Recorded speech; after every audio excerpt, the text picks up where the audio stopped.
Streaming on clickorlando.com, you're watching News 6 at 7 a.m. Breaking overnight, another co-defendant in the illegal gambling operation tied to suspended Osceola County Sheriff Marcos Lopez is booked into jail. What's unfolding in this investigation this morning? Plus, how was he ever a threat? How? A local mother furious after the FDLE clears the police officers who shot and killed her husband. What a new report reveals about the night it happened. in a painful return for the first time in 9 years, the private tours of the Pulse nightclub starting today as the city prepares for a permanent memorial. Good morning on your Wednesday. It is 7 a.m. I'm Crystal Moyer. I'm Justin Moore. Myth Trooper Steve watching the roads. I-4 got a big issue setting up right now. Details on that in a moment. But first, meteorologist Michelle Morgan is in for Candace with the forecast. Yeah, we're looking pretty good this morning. Nice and dry, beautiful sunrise. Check this out. This is Daytona Beach. Isn't that just lovely? Just take it in, because that's going to change as we go through the afternoon hours. So temperatures right now are starting off in the 70s across Central Florida, 75 in Daytona Beach, humidity at 88%. Winds are nice and light at the moment for the rest of us.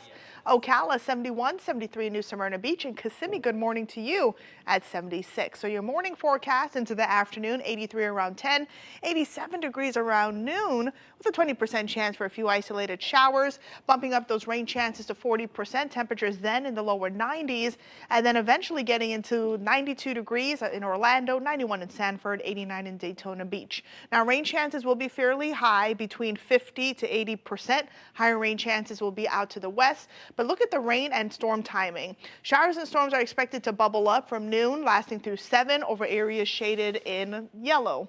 And then most of the shower and storm activity shifting off to the west along I-75 from 5 through 10. So wherever you are, just make sure you have the rain gear ready to go. And then of course, with the storm, we're looking at, I popped up my 7-day forecast. So there it is real quick.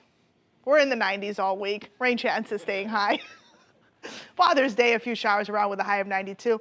We'll talk more about this coming up in a bit. Now it's time to check on those roads. Here's Trooper Steve. Well, the good thing is everyone wants to know what the 7-day is, so you gave it to them a little early. Yes, Why I not? sure did. Hey, look, traffic alert along I-4 this morning. I promise they're not trying to put fancy trees out in the media. And this truck, something happened and it lost all these trees on the side of the road here. So left lane currently blocked eastbound I-4 at the 110-mile marker. This is from Seminole headed towards Volusia, right there at the Deltona Orange City exit. We're about 2.5 miles backed up at this point. We're almost backed up eastbound to Sanford. You're going to drop down to 20 miles an hour out here. I need you to pay attention as you're crossing the bridge, because you're going to come down from that hill and it's going to be slowed down pretty fast. So just be cautious. Again, eastbound I-4 at the 110. Guys, back to you.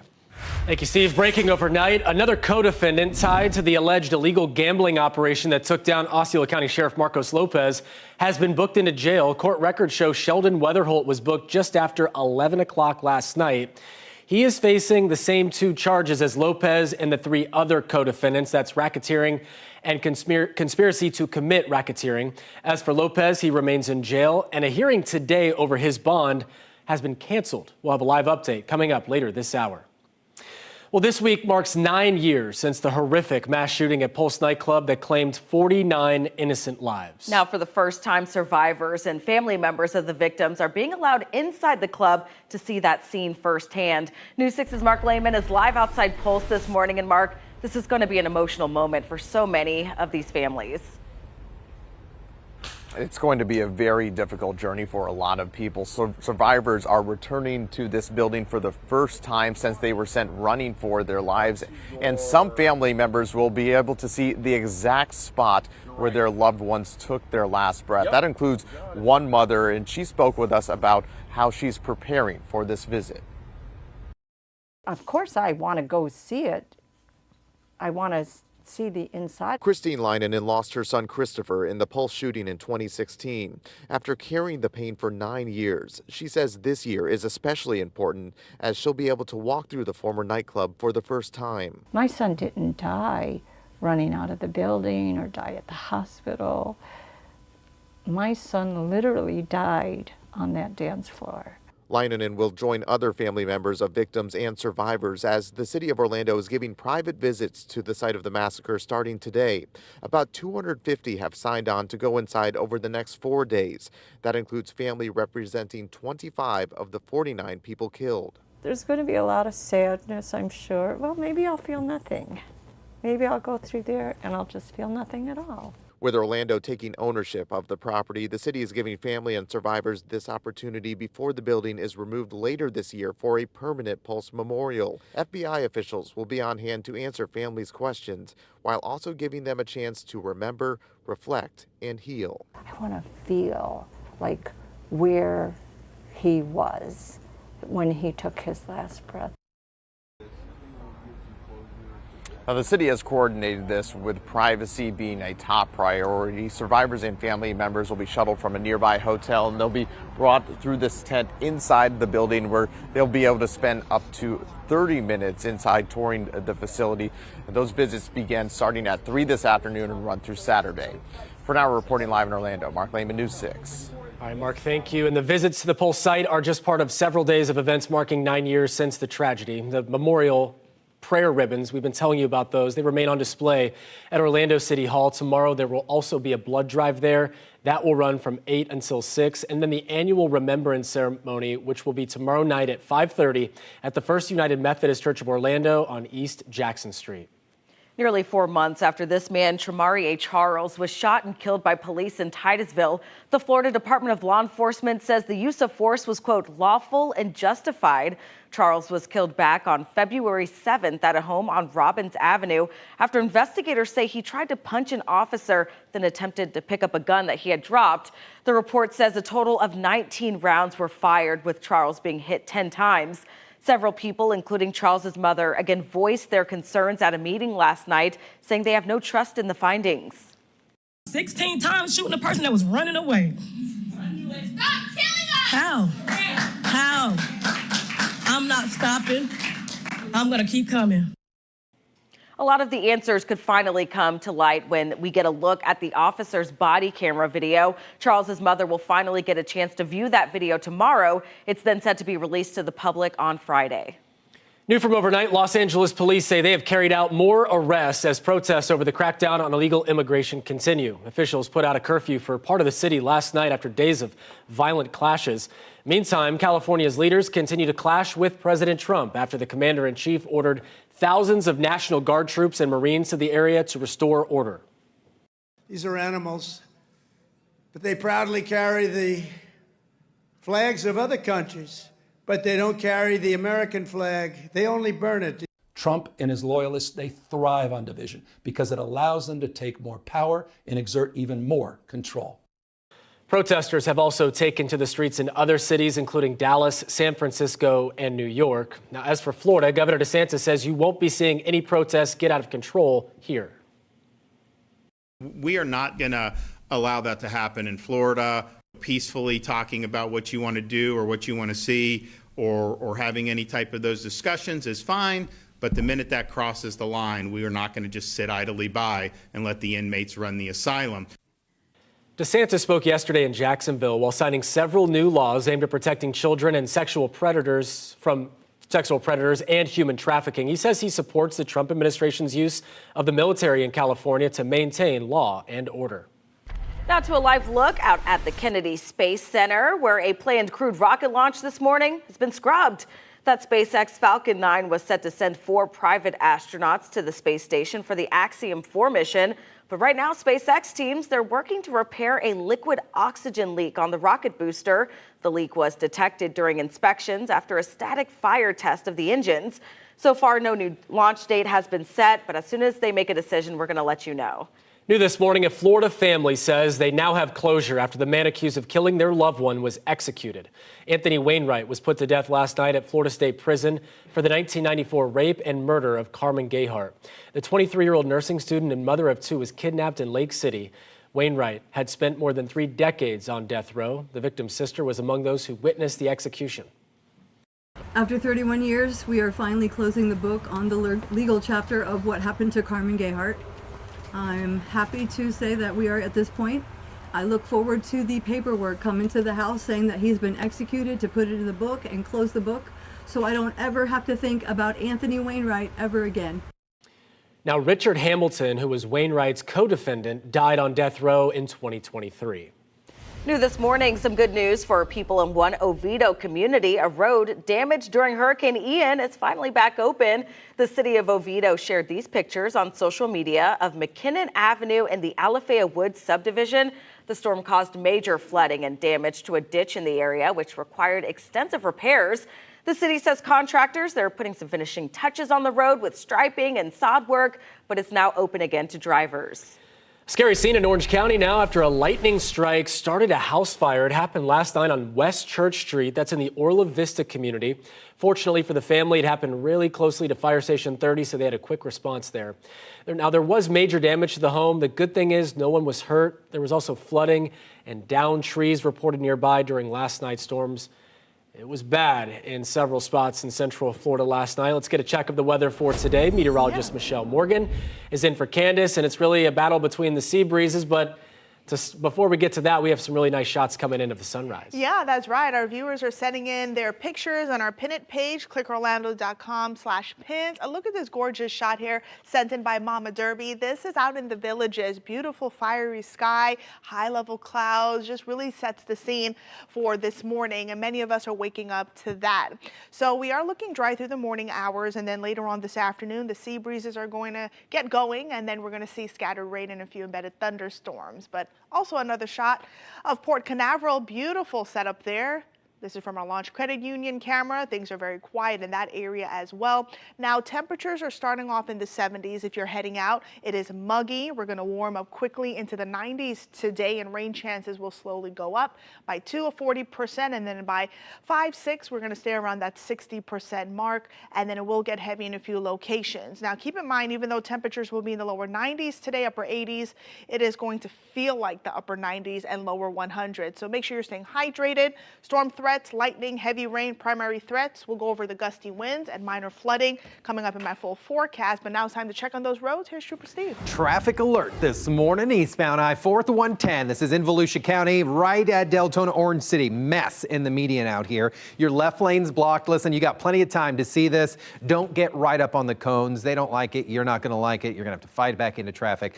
Just you see it, get on over, cruise on by, and enjoy the rest of your day. It's just something we're all going to have to tolerate for the next couple of minutes out here. Very slow eastbound, and we're talking about a 4-mile delay. So we're now backed up from the county line, Seminole County line, all the way up to Deltona, again, eastbound. The good thing here, westbound, not affected at all. From Sanford to downtown, 18 minutes. Opposite direction, you're looking at about 30 to Daytona. Guys, back to you. All right, thank you, Steve. 7:12 coming up, the most common digital messaging mistakes. What you do when you accidentally hit reply all. You know you've done it. Plus, wild hogs invading a local neighborhood. New this morning, the concern many residents have and the solution now being put in place. First, though, with hurricane season underway, President Trump says he wants to see changes to FEMA. What his plan could mean for Florida if disaster strikes.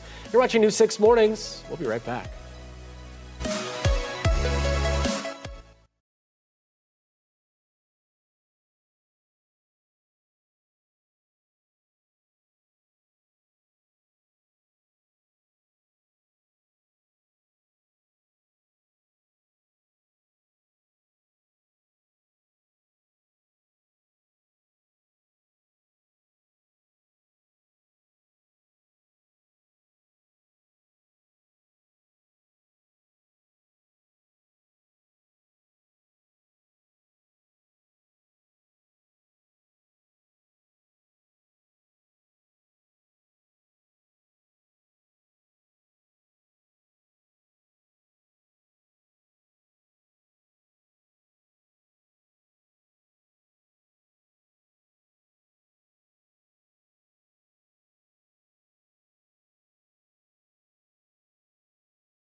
New this morning, with hurricane season now underway, President Trump says he wants to, quote, wean the U.S. off of FEMA. Trump announced yesterday he wants to bring FEMA down to state level and let governors handle the response to disasters. Trump added that the federal government will start distributing less federal aid for disaster recovery. But already, many state emergency officials have been pushing back on the idea, saying they don't have the budget or personnel to handle a catastrophic disaster on their own. For the last 2 years, construction has pushed developments closer to wild hog habitats. Take a look at this video here. Tons of wild hogs out there. In fact, the population has grown and the problem has festered. New this morning, Lake Nona community correspondent Matt Austin shows us some neighbors in Story Park are hesitant to even walk around their own neighborhood. When Stephanie Jones takes a stroll around Story Park, her Lake Nona neighborhood, children's stories really come to life. Like, this little piggy went to Story Park. This little piggy stayed home. But this is no fairy tale. Stephanie now carries pepper spray on her daily walks because these little piggies have been invading the neighborhood. My number one goal is his safety. We like to go on walks in the stroller every day, and we can't because they're coming out during the daytime and they're chasing people. We count about 20 hogs. The hogs it's a big family. Neighbors like Christian Rosa organized, even calling out a trapper while we were there. I just talked to a mom who has a baby, and she's worried that these things could be dangerous to her. Is that possible? Absolutely. So with hogs, especially if they have a lot of juveniles, the females can be very aggressive. If she thinks that you're being aggressive towards her young, then yeah, she absolutely could attack. So what is the HOA telling you when you ask them, hey, we have this problem we need you to fix?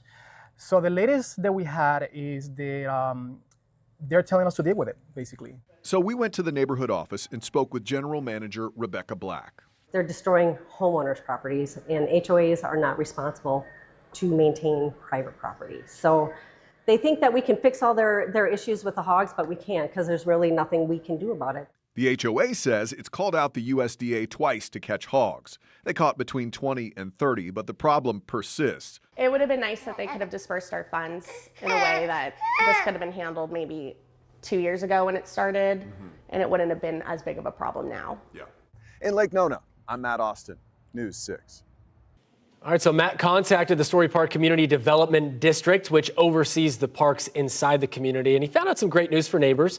The group actually voted to budget $5,000 for a trapper, and they expect traps to be set up by the end of the week if all goes according to plan. They're going to be busy. They are going to be busy. That was, quite a few hogs out there. Well, reply all or sending a message to the wrong person is considered the most common digital mistake that we make. Yes, while tech has caught up to our errors, many of us don't know how to correct the mistake. So employment experts say the first step is to accept the accidental send. Just accept it. You made the mistake. You did it.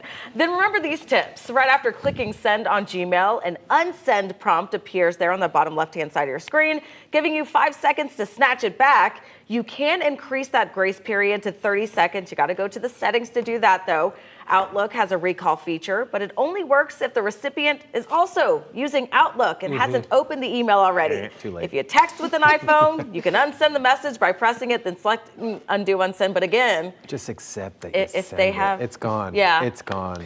It reminds me of when I was a kid and maybe I had a crush on somebody at school. Right. And I sent something that I didn't necessarily want to send. And then I didn't get the response I wanted. I would just blame it on my brother. Oh, my brother sent that. Oh.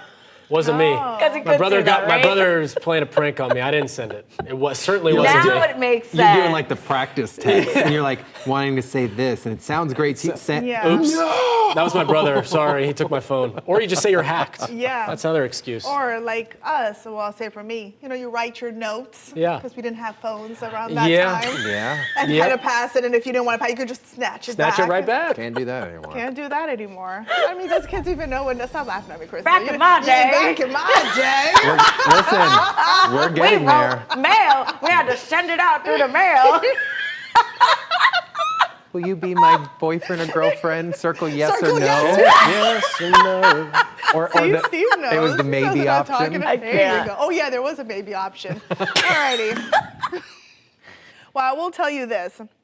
The weather's going to be fantastic for the first half of the day, and then it's going to be maybe A little bit of nose as we head into the later part of the day because scattered rain will be heavy in a few locations, a ton of lightning, certainly possible with gusty winds. So that will be between 2 lasting through 10. It's going to be another hot day with heat index values in the upper 90s, feeling like the lower 100s. So make sure you're staying hydrated.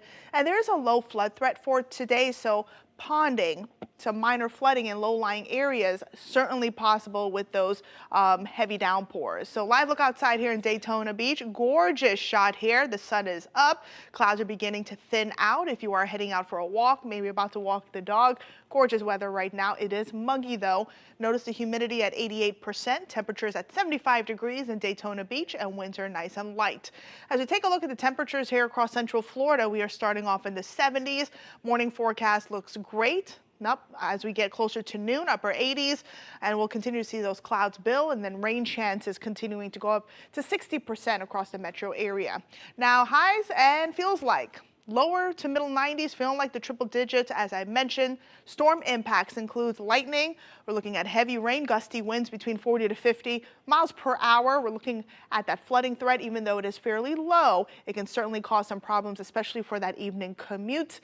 And small hail certainly possible as well with those stronger thunderstorms. And now let's talk about timing. We're looking at showers and storms beginning to bubble up here along the I-4 corridor around noon, closer to 3, 4, even 5 o'clock. Becoming scattered, heavy downpours are possible, but then after 5, 6, most of the shower and storm activity now shifting to our west along I-75. It'll get heavy in a few locations, and then lingering showers are possible. Now, most areas could pick up between 1 to 2 inches, and then locally higher amounts are possible through your Wednesday. So here's a look at your 7-day forecast.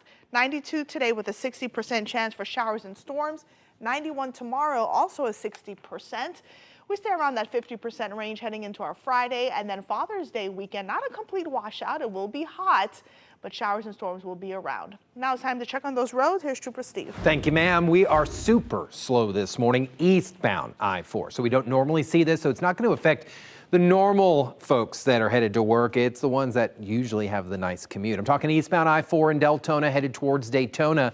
Your left lane's blocked, and I know it's just a single lane, but it's causing major problems for us this morning. 20 miles an hour is the speed limit for about 4 miles, and we're backed up almost to Sanford at this point. So just be careful. Again, eastbound I-4 at the 110. Outside of that, westbound lanes, 22 minutes from 417 in Sanford to downtown. And then Deland, once you clear that crash, you're clear all the way up toward the Daytona area. Guys, back to you.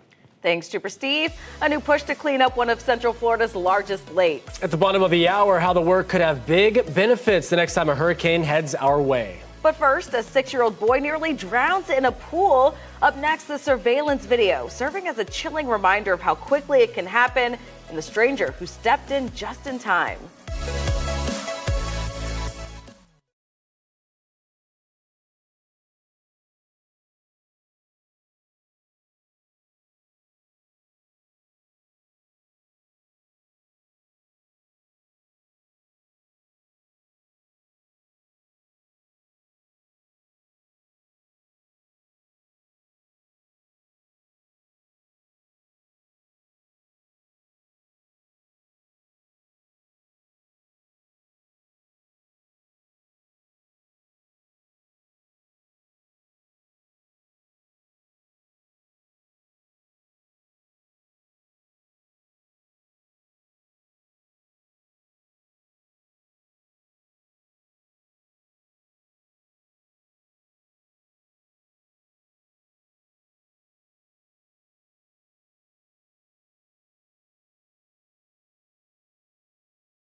Well, a shocking story out of South Florida. You'll want to take a look at this. This morning, a 6-year-old alive after nearly drowning thanks to the help of a stranger.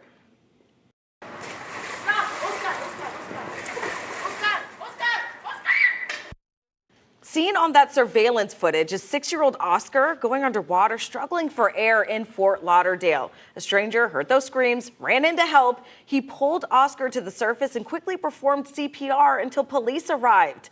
The body cam video shows when police took over, carrying the child in their arms as paramedics arrive. Doctors say CPR is what saved that boy's life. I don't feel like a hero. I just did what I have to do, and I feel good. I'm like blessed to be able to help this kid. And many experts stress the importance of learning how to perform CPR, especially in a situation like this. You know, you never know when it might be needed. And it's so easy to learn CPR, something that can save a life like this, and countless stories that we continue to cover. I love when we tell these stories because it just jogs your memory. Hey, if you don't know CPR, learn it. Learn it. It takes 15 minutes. Breaking overnight, another arrest in the illegal gambling operation tied to suspended Osceola County Sheriff Marcos Lopez. Still ahead, what we've learned about the latest suspect in custody, all after a hearing for Lopez today suddenly was canceled.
Streaming on clickorlando.com and broadcasting live, you're watching News 6.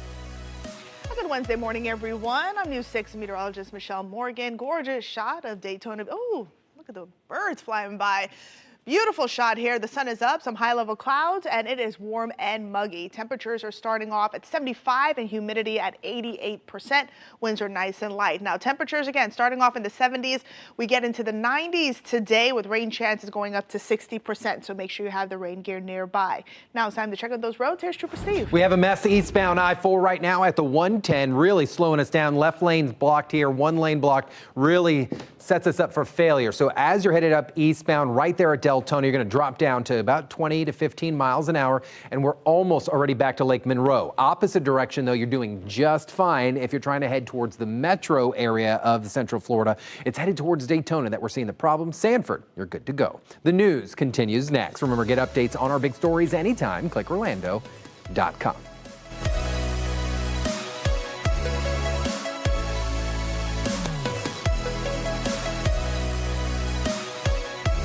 Streaming on clickorlando.com and broadcasting live, you're watching News 6. The time is now 7:30 on your Wednesday. Let's get a check of our top stories. Breaking overnight, another co-defendant in the gambling operation that took down Osceola County Sheriff Marcos Lopez is behind bars.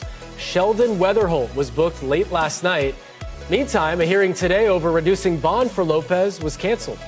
And for the first time, survivors and family members of the victims of the Pulse nightclub shooting will get a chance to see inside the building. The visits start today and will run through Saturday. Tomorrow marks 9 years since the shooting that left 49 people dead. And we'll have to wait a little bit longer for the next crewed rocket launch from our coast. An oxygen leak forced today's liftoff on a Falcon 9 rocket to be scrubbed. So far, no word on when they'll try it again. Well, here's something you don't have to wait for, your forecast. Here's a look outside, downtown Orlando, just beautiful, but things are going to be a little messy and gross later on. Yeah, we had some severe storms rocking and rolling last night. More of the same on the way today. Let's get a check of that forecast. Meteorologist Michelle Morgan's in for Candace. Yeah, that's right. We're looking at those showers and thunderstorms to begin developing across central Florida from 2, lasting through 10. But for now, we don't have anything to worry about. I do think things will remain dry through the morning hours. Now, it is going to be a hot day. Heat index values, again, what it's going to feel like, upper 90s, lower 100, so make sure you're drinking your water. And then we are looking at a low flood threat today. A few of those thunderstorms will have the opportunity to produce heavy rain. It's super muggy out there, so we could see some rain or heavy rain, and that could lead to ponding, minor flooding near those low-lying areas. Now, yesterday, check this picture out. This is sent in by Fernanda of the lightning bolt hitting some resort. I'm sorry, I don't know what resort that is. I don't go out much, but we are looking at Southwest Orlando. And again, what a great shot there. Again, you can send in your pictures on clickorlando.com. And then I got this morning. This is from the Villages from Mama Derby of the sunrise. Beautiful colors in the sky, and many of us are waking up to that scene. Temperatures are in the 70s. We get into the lower 90s today, and then rain chances continuing to go up to 60% in Orlando. So we'll take a look at the modeling data and also what's the forecast for the rest of the week coming up in a bit. But now it's time to check on those roads. Here's Trooper Steve. Thank you, ma'am. We are dealing with a traffic alert this morning. Eastbound lanes of I-4 very slow because of a left lane blocked on I-4 at the 110. This is in Volusia over at Deltona, Orange City. So if you're trying to make your way towards DeLand, towards Daytona, this is going to slow you down dramatically. I'm talking we are backed up at this point to Lake Monroe as you're headed eastbound. The opposite direction, you're doing just fine. You don't have to worry about it, just that Lake Mary delay. So we're doing about a 25-minute kind of commute to the downtown area on I-4 from our 417 point. Sanford, good morning to you guys. Nice and clear. And our coast this morning in Titusville also looking good. Guys, back to you. Thank you, Steve. Breaking overnight, another co-defendant of suspended Osceola County Sheriff Marcos Lopez is now in jail. Sheldon Weatherholt, who you see there on the left side of your screen, was booked just before midnight. And it all comes as a hearing originally set for today for Lopez was canceled. He's still behind bars this morning. News 6's Angie Casada has been covering this story since Lopez was first arrested, joining us live at Lake County Jail. Angie, what are we learning about the latest booking? Hey, good morning, guys. That's right. Sheldon Weatherholt. He's the third out of the 4 co-defendants who's been arrested. And just like Marcos Lopez, he's facing the same racketeering charges. And both are sitting behind bars today at the Lake County Jail. Less than 1 week after Sheriff Marcos Lopez found himself in handcuffs, a third co-defendant is under arrest as well. Sheldon Weatherholt was taken into custody by the Lake County Sheriff's Office just before midnight. The arrest comes as the man at the center of this case, suspended Osceola County Sheriff Marcos Lopez, is looking for ways to post bail and get out of jail. He was supposed to have a hearing today. However, it was canceled and has not been rescheduled. For Lopez to be released, he must post a $1 million bond, prove the money used for the bond isn't from illegal activities, and get a GPS tracker. Lopez's attorney arguing the suspended sheriff is being treated differently because of his high-profile job. Meanwhile, his replacement sheriff, Chris Blackman, is already settling into the job and sat down with News 6. He wasn't targeted. I can tell you, I've read the report, and not because I took over in his position. I'm disgusted by what I read. This report is extremely lengthy. I can't go into it because it's still under investigation. But when that becomes a public record and it's viewable for everybody, I challenge you to sit down and read it. Blackman, who spent years with the Highway Patrol, says audits are already underway, both financial and personal, calling this a reset moment for the agency. Now, Weatherhall is set to go before a judge at some point this morning. And the big question is, though, will Marcos Lopez bond out of jail? And if so, when? Of course, we'll keep you updated right here on clickorlando.com. Reporting live in Lake County, Angie Casava, News 6. Angie, thank you. Happening today, survivors and family members of the Pulse nightclub massacre will step inside the building for the first time and the last.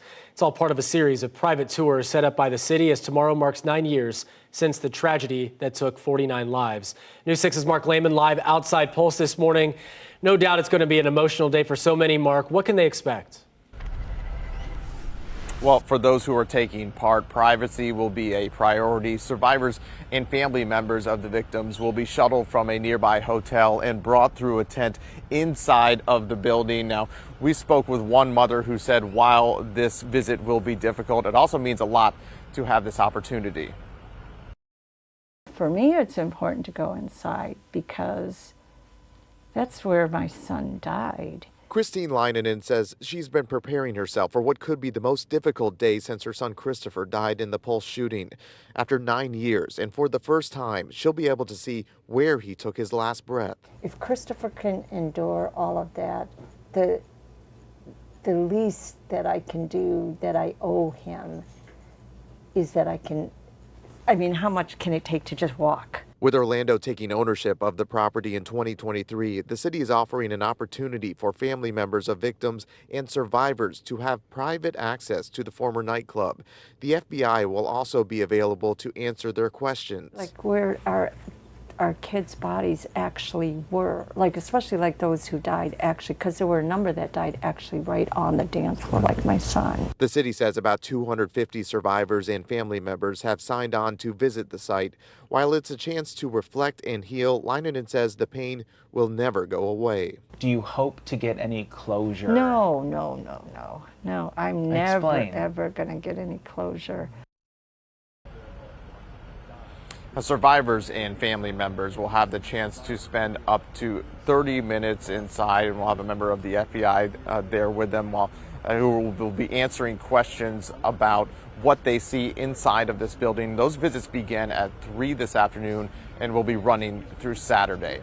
For now, reporting live in Orlando, Mark Lehman, News 6. Mark, thanks. And these visits for the family members are happening before Pulse is torn down to make way for a new permanent memorial there. Last month, the city collected several bids from design and construction companies to build that memorial after buying the property from the now defunct One Pulse Foundation back in 2023.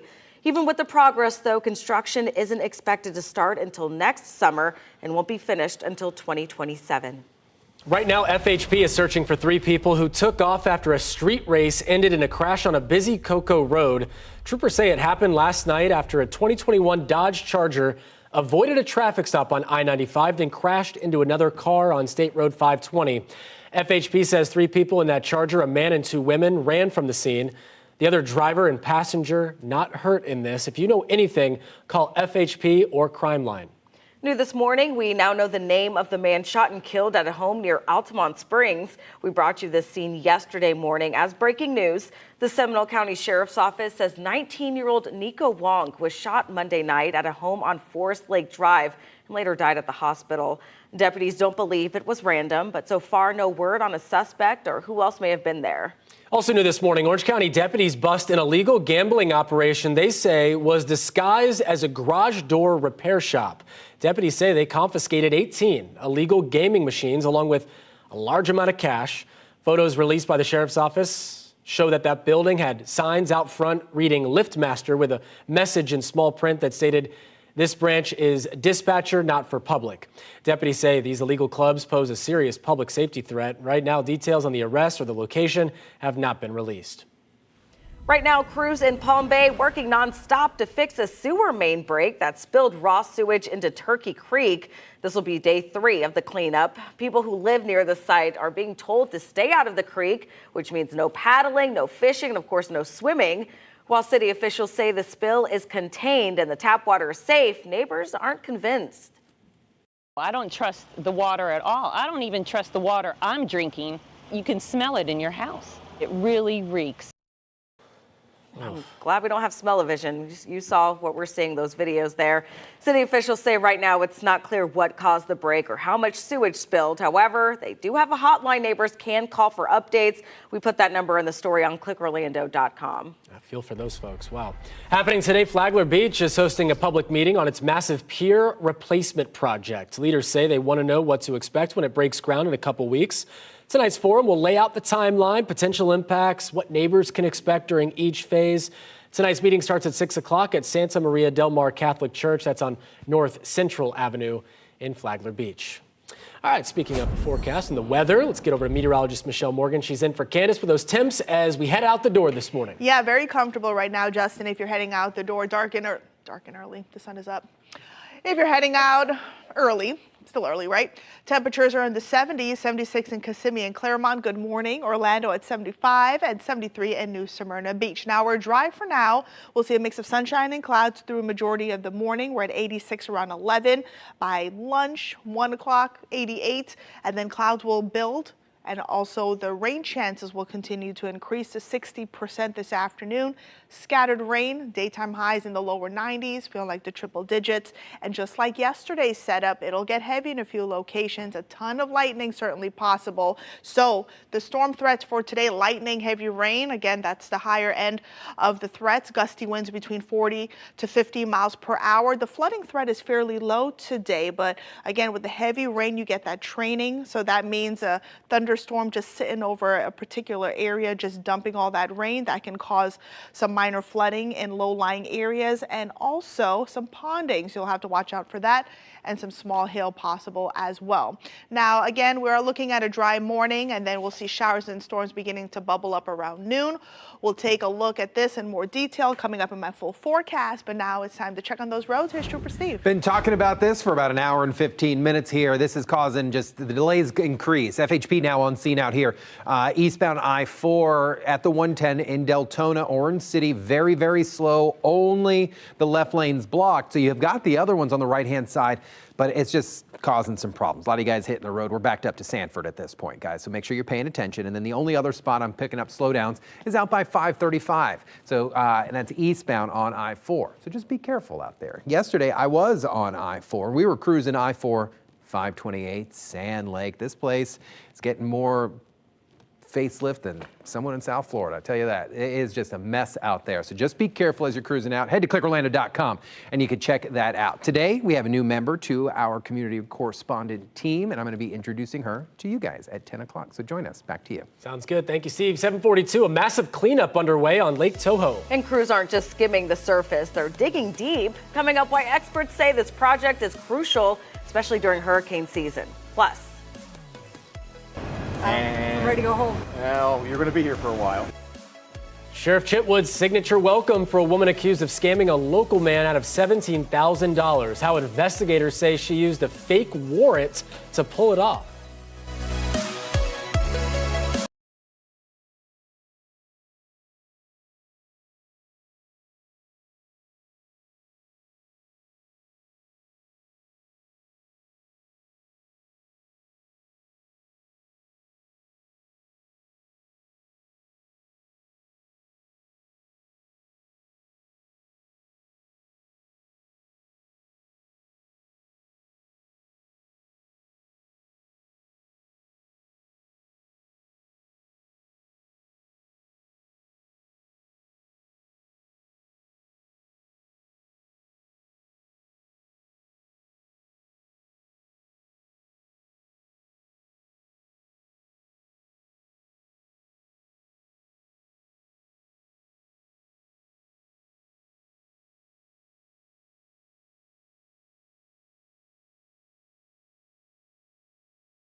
New this morning, Osceola County is digging into a new plan to protect natural spaces, and it starts with Lake Toho. Leaders say they want to remove invasive plants and potentially lower flood risk in the area. News 6's Stephanie Rodriguez joins us live out there. And, Stephanie, the goal here is to improve water flow during hurricanes. Yeah, Crystal, that's right. They told me that by removing the invasive species, they'll improve that water quality, which will help residents enjoy the beautiful lake for years to come.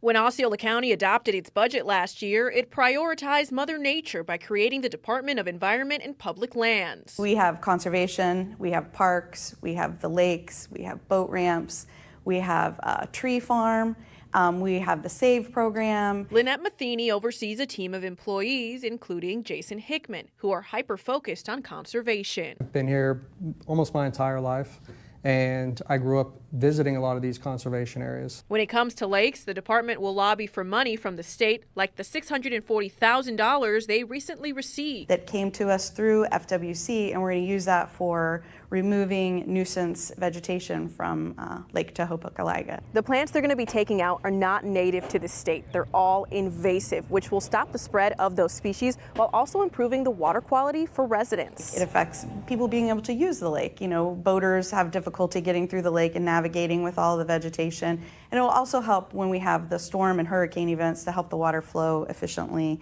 through the lake and through the structures. The department also wants to increase the tree canopy by putting planting into overdrive. And really, the saying is, it's always best to have planted a tree yesterday. So hoping to be able to put 20,000 to 30,000 out a year at this, if we're A lot of trees that they're hoping to plant here. Now, the work here at Lake Toho would have already be underway, but they're just waiting for the water level to rise to be able to have the boats in here and remove the vegetation properly. So be on the lookout for that beginning soon. Also be on the lookout for an increase in prescribed burns throughout the county. They're going to ramp up those efforts as well to keep the area beautiful and flourishing. Reporting live in Osceola County, Stephanie Rodriguez, News 6. Thank you, Stephanie. Also new this morning, Volusia County deputies arrested a Georgia woman on fraud charges, and Sheriff Mike Chitwood was right there to welcome her to town. They want to welcome you to Florida, and I hope you enjoy your stay. I'm ready to go home. Well, you're going to be here for a while. Well, investigators say Christina Rhymes tricked a Daytona Beach man into believing he had a federal warrant and then convinced him to pay up in Bitcoin. Detectives tracked her through bank records, tying her to a larger prison scheme out of Georgia. She went to transfer the money out of her account. She was transferring it into her boyfriend's account, who is in Wheeler Correctional. They're making these phone calls around the country telling people that they're law enforcement and there's a warrant out for their arrest. You come after one of my residents, we're coming after you. The sheriff's office is warning others to stay alert and don't fall for these fake warrant scams. Well, it was a big win for Brevard County Republicans in 2 special elections for the Florida legislature. Debbie Mayfield won her bid to return to the Florida Senate, taking home 54% of the vote against Democrat Vance Aarons. This was the seat Randy Fine held before he resigned to run for Congress. Mayfield was the representative from House District 32 before she ran for Senate. It will be Republican Brian Hodgers taking that seat. He beat Democrat Juan Hinojosa by a 55 to 45% margin. Well, who needs a resort when you've got a backyard hot tub? In Punta Gorda, a black bear broke into a backyard, started living his best life. He goes, what's mine is yours, and you probably took my habitat away with this development. So the bear made himself right at home. After a soak in the hot tub, he took the cushions off the patio furniture, laid down, took a 6-hour nap under the lanai, just sprawled, saying, this is my kind of place. Landscapers spotted him. They called for help, but neighbors said that the furry trespasser seemed totally chill. He's not looking for any trouble, that's for sure. Yeah, just looking to relax. All right, wildlife officials did eventually step in. They're now working to safely relocate the bear. Ruined his vacation. I know, he's just lounging a little bit. Got that Airbnb. I love the still shots of him in that water, just kind of just. What's up? Just chilling in the water. Exactly. No bothering nobody. Right. Yeah, hot tubs do make you a little tired. Yeah. It does. And so he's like, now it's time for my 6-hour nap. Exactly. With a pillow, with a cushion. Yeah, let me move these pillows around. I love how he took the pillow. unbelievable. Like So he cute. looks like he's done that before. Yes. So super chill. And if you are planning a beach day, maybe you want to lounge out at the beach this morning, great idea, but you're going to have to change those plans later on this afternoon. So scattered heavy rain is possible, all sea breeze driven. We're going to start off at the east, and the showers and storms are going to make its way to the west. So we're looking at 2 p.m. through 10. It's going to be another hot day too, no surprise. Heat index values will feel like the upper 90s and lower 100s, and the flooding threat is fairly low today, but we could see a few training storms. That means just a storm sitting over a particular area, just producing heavy rain. It could pick up very quickly, the rainfall total, so we could see ponding and some minor flooding in those low-lying areas, so we'll have to watch out for all of that. But I will start you off here with a live look outside in Daytona Beach, a gorgeous shot, a few high-level clouds. The sunshine is doing its thing, and it feels really nice out there. It's just muggy. Humidity is going to stick around all day. We're at 88% here in Daytona Beach, 75 degrees. Winds are fairly light at the moment, getting gusts to 10 miles per hour. But it was a different story yesterday. Check out this picture sent in by our viewer on our Pin It page. You can send in your pictures on clickorlando.com/pins, and I'll be more than happy to share these photos. So look at this. Look at this lightning bolt here near the resorts along, I would say I-4. This is Southwest Orlando. This is sent in by Fernanda. What a gorgeous shot. Just a really cool shot there. I could never. I've tried, but I don't think I could ever get a lightning bolt. So a really cool photo there. So send in your weather pictures to us and we will share them. And if you're heading out, it's quiet. Temperatures are in the 70s right now across central Florida. And as we go through today, upper 80s by 11, lower 90s by 2, and those rain chances will continue to climb with the temperatures. Now, even though temperatures will be in the 90s, it is going to feel like the triple digits today. So if you're working outside, planning on being outside, make sure you're drinking plenty of water. As we take a look at the storm threats, heavy rain and lightning will be the primary threats. Gusty winds between 40 to 50 miles per hour certainly possible. With those stronger thunderstorms, we talked about the flooding, and then small hail also possible with those strong storms. So let's take a look at the timing here as we get closer to noon. This particular model popping a few isolated showers and storms along the I-4 corridor, points east, now becoming scattered as we go through the 3, 4, even 5 o'clock hour. But look what happens as we get closer to 7 o'clock. Most of the shower and storm activity now shifting out to the west along I-75. Heavy rain certainly possible for counties like Lake, as well as Sumter and Marion counties. That's going to last through tonight and then eventually fizzle out as we go through the overnight hours. So I'll leave you here with your 7-day forecast. Today, 92, 60% chance for rain, 91 tomorrow, also 60%. Heading into the weekend is also Father's Day weekend. So if you're planning anything for dad, lower 90s with a 40 to 50% chance for scattered rain. Now it's time to check on those roads. Here's Trooper Steve. Man, all morning long we've been dealing with this delay eastbound along I-4 out here in Volusia County. Please pay attention. Watch your following distance, because once we clear this, we really don't need a secondary crash out there. Angling it out a little bit, you can see as you're headed towards Enterprise Deltona, you're going to really slow down right after you clear the bridge out there and cross over Lake Monroe. The rest of us, not bad. Even the Lake Mary delay isn't too heavy this morning. 429, Winter Garden, Ocoee looking good, and then even further west out by our Tractions, all clear. Guys, back to you. Thank you, Steve. It's a call for more popcorn time, but also more commercials. Why AMC is adding even more ads before your movie and when you'll feel the effect on showtimes.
Happening today, we're set to get an update on where the nation stands when it comes to inflation. Overall, inflation has fallen for the past 3 months. However, some experts are predicting that will change this time around, mainly because of the new tariffs imposed by President Trump earlier this year. The full report from the government is set to be released later this morning. If you're headed to AMC next month, you'll have to have more time. You actually do have more time to grab some popcorn. And here's how you're going to pay for it. With more ads before the movie starts. Got it. Yeah. Starting in July, AMC will begin showing extra commercials before movies. The chain just struck a deal with National Cinemedia to run what's called a platinum spot. It's a strategy to boost revenue without raising ticket prices. Experts say the pre-show could soon stretch to, get this, 30 minutes long. So what they're saying is they really want us to stay home and continue to stream Well, stuff. it gives you enough time to get onto the News 6 app and look at the weather. Yeah, Right, absolutely. Michelle? Yes, absolutely. Get it. It's free. Right, 92 today, 60% chance for showers and storms popping up afternoon. Make sure you have that rain gear ready to go. As we head into Thursday, the similar setup. Again, all of these showers and storms are sea breeze driven. When things get hot, you get the sea breezes going, and that's going to, again, pop up those showers and thunderstorms. So just keep your umbrella for the next, at least until October, I would say. And then as we head into the weekend, it's Father's Day weekend. Not a wash up, but showers and storms around, Steve. Major delays eastbound I-4 in Volusia at the 110. Hopefully we can clear this out soon. Outside of that, the rest of us are good on Wednesday. All right, thank you, Steve, and thank you for joining us. We break news on clickorlando.com. You can also find all of our stories on our News 6 Plus app for your TV. Hope you have a great day. Take care.